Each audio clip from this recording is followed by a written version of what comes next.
like gray sky, hello blue. There's nothing can hold me when I hold you. Feels so right, it can't be wrong. Rocking and rolling all week long.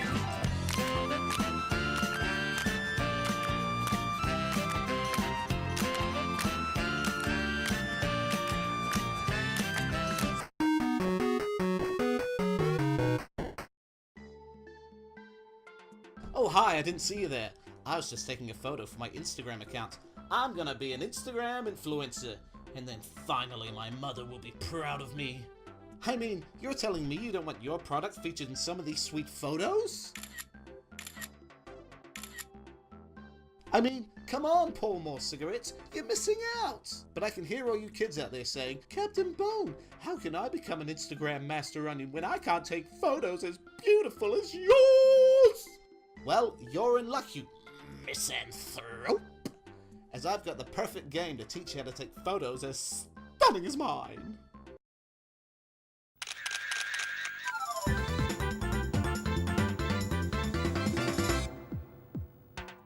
Pokémon Snap is a first-person on-rail shooter released in 1999 for the Nintendo 64. This was a major time for Pokémon fans as we finally got a game by Jack and Beans! The story is pretty thin. You take control of Todd Snap, a Pokémon photographer, who's been asked by Professor Oak to take photos of Pokémon on the island known as Pokémon Island. I mean, come on, Pokémon Island? Couldn't you try a little harder? I mean, it's not like there's an island out there called Monkey Island. No. You jump in Professor Oak's little buggy, the 01, and travel through the different parts of the island, taking photos of all the different Pokémon along the way. After reaching the end of each stage, or using up all your film, you return to Professor Oak's lab. Welcome back! Where you'll pick one picture of each type of Pokemon to present to him, and he'll give you a score because not only is he a Pokemon professor, he also works weekends at the camera shop in the local mall. Professor Oak scores your photos based on the size and pose of the Pokemon, and whether the Pokemon is in the center of the frame or not. You can also score more points if there's more of the same Pokemon in the frame, or if the Pokemon's doing something extreme, like riding a surfboard or bouncing out a banging tune. There are 7 different locations, but you need to reach certain objectives or find a hidden passage to reach the next location. The controls are pretty simple. Use the control stick to look around and press the Z button to focus your camera and the A button to take a photo. As you go through the game, Professor Oak will give you items to help you lure out hidden Pokemon. You get the apple-shaped Pokemon food. I don't know why they just don't call it an apple. Is there a company out there that's making Pokemon food and then shaping it and colouring it like an apple? And if so, can I get a job please? The Pestiball that smokes Pokemon out of hidden places, and the Poker Flute that wakes up sleeping Pokemon. Each of these items are mapped to a certain button when you aren't focusing your camera. So you jump in your little buggy and take pictures of cute Pokemon. Ooh, a Pikachu! Oh, look at Pidgey! Is that a Meowth?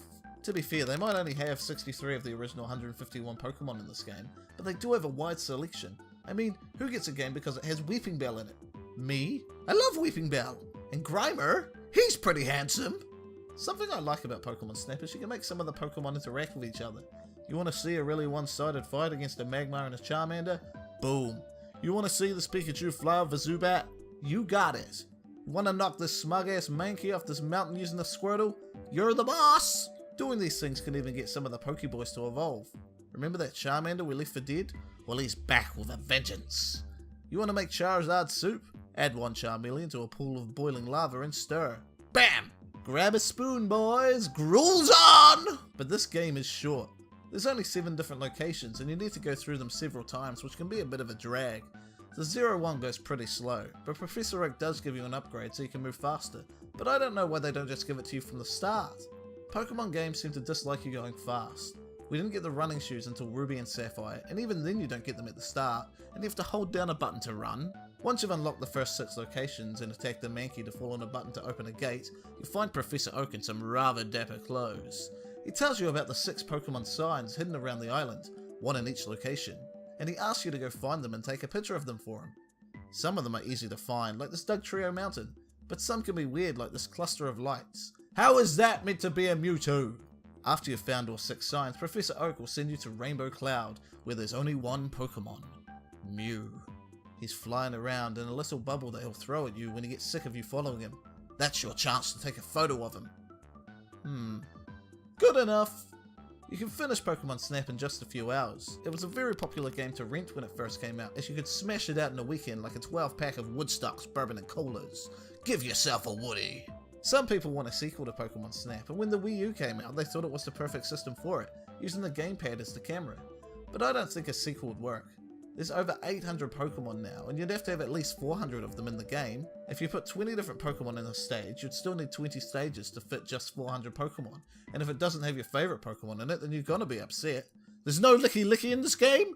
3 out of 10! Overall, Pokemon Snap is a pretty fun game for an afternoon or weekend. Sure, you gotta go through all the locations a few times, but once you've got the turbo upgrade, it's not so bad. But there's barely any replay value, and once you finish the game, you won't be coming back for about 5 years. I'll see you in 2024, Professor Oak. And that's how it's done. Now go be a great Instagram influencer. Go take photos of your food, take a photo of your dog, take a photo of yourself in the mirror turning your body like the head of an owl. Go take a short video with your friend, but then realize your friend is looking kind of more cute than you and you gotta move away, but she keeps getting in the frame. Get out of here, Deborah! Well, I've gotta go research my family tree. I know if I go back far enough, I know I'll find out I'm related to Drake Bell, and he'll have to finally invite me to his birthday party. But hey, I guess that's why they call me Captain Bone. Well, I never thought that it'd be so simple, but I found a way, I found a way. Wait, what?